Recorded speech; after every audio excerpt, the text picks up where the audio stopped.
जानिए हर सच की कहानी दिनेश ठक्कर की जुबान आपके अपने नेशनल न्यूज इंडिया पर। कोई सबूत न होने के चलते यहाँ जो कंप्लेनेंट ने तथाकथित आरोप लगाया है बापूजी पर भी, उस पर कोई एविडेंस नहीं था जिस पर केस बंद कर दिया जाए। इस बाबत पिछली तारीख लगी थी और आखिरी मौका दिया गया था और एक एप्लीकेशन लगाया कि उनके वकील साहब के ससुर जी की देहांत हो गया है, वो नहीं आ सकते।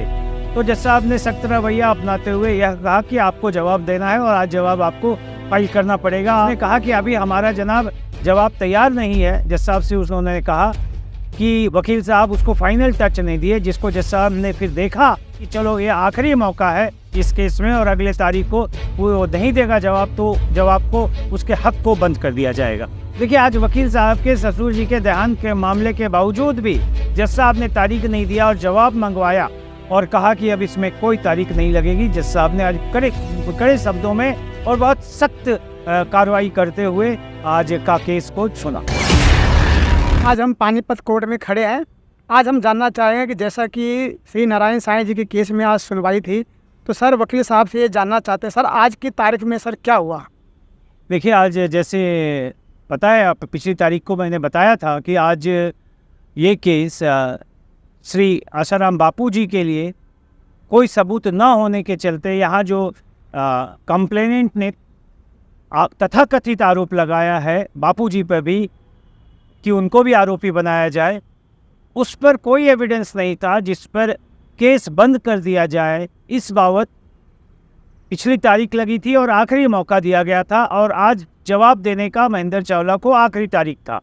उसी केस में आज महेंद्र चावला ने एक एप्लीकेशन लगाया कि उनके वकील साहब के ससुर जी की देहांत हो गया है, वो नहीं आ सकते।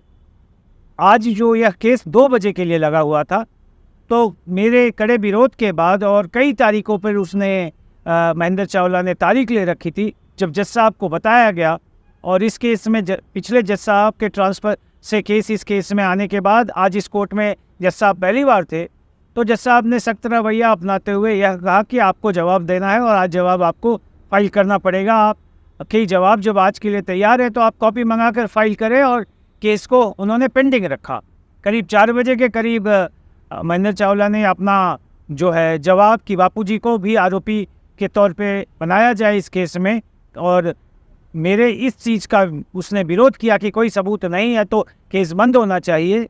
उस पर उसने एक जवाब देकर कोर्ट में जवाब फाइल किया और जवाब देने के बाद उसने कहा कि अभी हमारा जनाब जवाब तैयार नहीं है। जज साहब से उन्होंने कहा कि वकील साहब उसको फाइनल टच नहीं दिए, जिसको जज साहब ने फिर देखा और उससे पूछा और कुछ पूछताछ के बाद जज साहब ने इस केस में अगली तारीख यह कहते हुए ये लगाया कि देहांत के चलते आज आखिरी मौका दिया जा रहा है और अगली तारीख पे वो नहीं फाइल करेगा तो उसके सारे हक को जवाब फाइल का बंद करके अगली तारीख को इस पर बहस सुनी जाएगी। और अगली तारीख 10 अक्टूबर लगाई और कहा कि अब इसमें कोई तारीख नहीं लगेगी। जज साहब ने आज कड़े शब्दों में और बहुत सख्त कार्रवाई करते हुए आज का केस को सुना।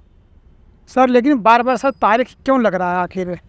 देखिए, आज वकील साहब के ससुर जी के देहांत के मामले के बावजूद भी जज साहब ने तारीख नहीं दिया और जवाब मंगवाया और जवाब को देखा भी और ऑर्डर में ये आया भी कि जवाब फाइल करने के जवाब को कोर्ट में देने के बाद उसमें कुछ उसे सुधार करनी थी। तो इंटरेस्ट ऑफ जस्टिस जिसे कहते हैं, जज साहब ने मेरे कड़े विरोध के बावजूद भी इसलिए एक तारीख दे दी कि चलो ये आखिरी मौका है इस केस में और अगले तारीख को वो नहीं देगा जवाब तो जवाब को उसके हक को बंद कर दिया जाएगा। जानिए हर सच की कहानी दिनेश ठक्कर की जुबान आपके अपने नेशनल न्यूज इंडिया पर।